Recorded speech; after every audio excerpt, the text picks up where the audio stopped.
How long you been in this building? 35 years or more. That's your dad up there, right? Yeah. It's from Gangs of New York up there, on the set of Godfather 2. We were in Sicily. All right. Hey, Bob. Hi. So as part of Netflix's ongoing cost-cutting initiatives, we're now doing our own EPKs, and I get to interview. Very briefly, for fans who don't know yet, how did you first become involved in Zero Day?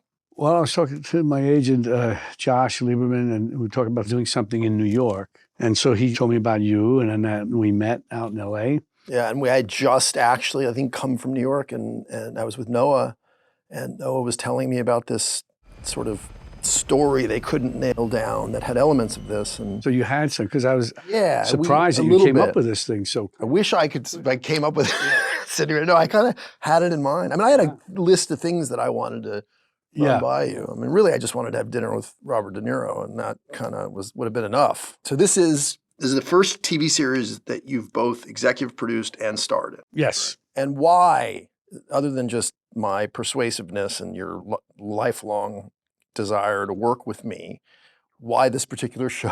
There's no answer. We move on. Why this particular show? Why this story?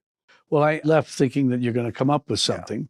And then slowly you'd send me the material. And I felt that the writing was really good, clear, and really well written. 3,402 people killed that we know of in just that 1 minute. Your friend Esau, he'll be deported within 2 days. Your father, Medicare stopped paying for his dialysis. He'll last, 5-6 weeks before he drops dead? And then you have a son, Charlie. Your ex, she's using again. I had her arrested. And your son, social services has him. They'll put him in foster care. But that's nothing compared to the thousands and thousands of innocent lives that were lost because of what you took part in. I think that's a fair exchange. In your own words, can you tell us what Zero Day is about? It's about an ex-president. He hasn't been in office for about 12 years, and the country shuts down for 1 minute and comes back on, and we don't know where it started, how it came about. So the president appoints me to head this commission. George Mullen is a complicated guy. Yeah. Where is he in his life when this story starts? Well, he's writing his memoirs, if you will, and I was made aware when you're not the president anymore, there's kind of a vacuum. You find yourself without anything to do. Yeah. In my case, my son dies of an overdose, and that makes me not want to run again. And He's a complicated guy. Obviously, he has an infidelity that kind of shaped him, a child born out of wedlock. But for us, I know that we talked a lot about how important his integrity was. Yeah. And so how does this character, his dilemma and the decisions that he makes in the story reflect kind of the world that we live in right now, and maybe perhaps a bit of wishful thinking on our part that someone will have that level of integrity? Yeah, that was his whole thing. Just tell it straight. Don't dodge anything. Don't play games. Be honest about it, what's going on, so that the public knows what's going on. There's no mystery, no craziness, no dodging of anything. That was sort of the spine of my character. Sort of weirdly apolitical person in that a true bipartisan in terms of where the truth is bipartisan, Hey! Please! What's the matter with you? This is exactly what they want us to do. Who's they, Mullen? You don't even know who they You're are. right. I don't know who they are. Neither do you. None of us do. But if we keep shouting at each other like this, what are we going to accomplish? We're Americans. What are we doing? We're supposed to be standing up for each other. We're supposed to be helping each other. This isn't about the government or the 1% or whatever the hell you want to call them. It's about somebody out there that hates us, that stands against everything that we stand for, everything that makes us who we are. Politics are an important part of this story, but specific party affiliations are hardly mentioned. Talk a little bit about that element of playing George. He was a respected president, and that's one of the reasons that Angela's character picked him. He had a reputation. He was a prosecutor before. He could be tough when he needed to be. So when he gets criticized for maybe going too far, he felt he had to. Yeah.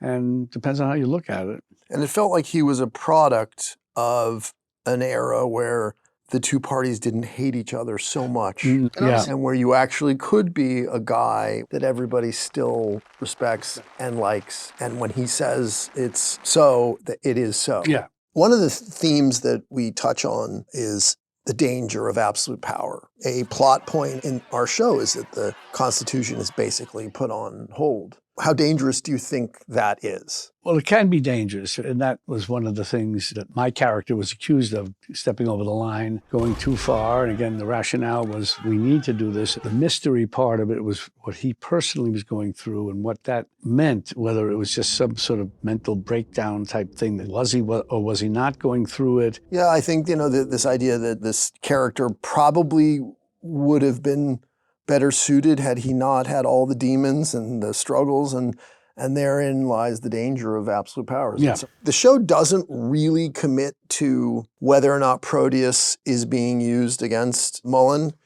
Do you have a point of view? Do you think it was, or was it really actually a tired man with too many demons? I don't know. I don't have the answer to that question. Yeah, I don't either, frankly. It was designed for the audience not to be certain.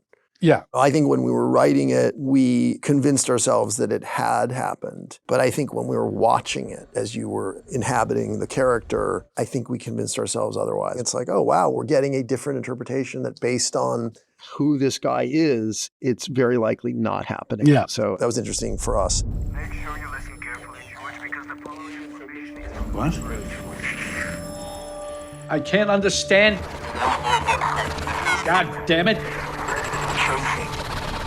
What is most important to you as an actor to get across in your portrayal of Mullen? Well, all the things that we talked about. You could see his dilemma. You could see what he's going through. You could see when he has to cross a line, why he's doing it. You could either agree with it or not, but it's all within the parameters of what could happen. And that, to me, was most important. The cast, all of whom I believe signed on to work with you, the fact that you were driving this thing, how did you feel the opportunity to spar with so many different unbelievable actors? It was great. And Jesse and I had worked on Killers of the Flower Moon. We worked on Irishman. I was very happy that he was involved. And everybody else, Joan Allen, Connie Britton, Lizzie Kaplan. And you have a great scene with Matthew Modine. With Matthew, yeah.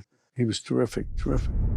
What's happening in this country isn't a rough patch, it's an emergency. If we don't do something drastic soon, we're finished. You've starred in some amazing thrillers. What elements of this particular story do you think make it a great thriller? Well, I think, again, it's the people who created it, you and Noah and Michael Schmidt, because everybody knows the world. It all felt very believable, and on top of the technical consultants, I felt very comfortable. Like I say, sometimes when I work with a group who knows the subject, I say it's an as if. It's not the actual thing that you've been involved with, but let's make it another fictional situation, but apply what you know to those. To make it real. Obviously, there's a lot of timely elements. What are some of the themes, and what are some of the debates that this show might touch on and perhaps spark? Based on what's going on now, there are parallels, and people will see that when you watch it, hopefully. You hope that the truth will become as important as it is in our show. So that's great.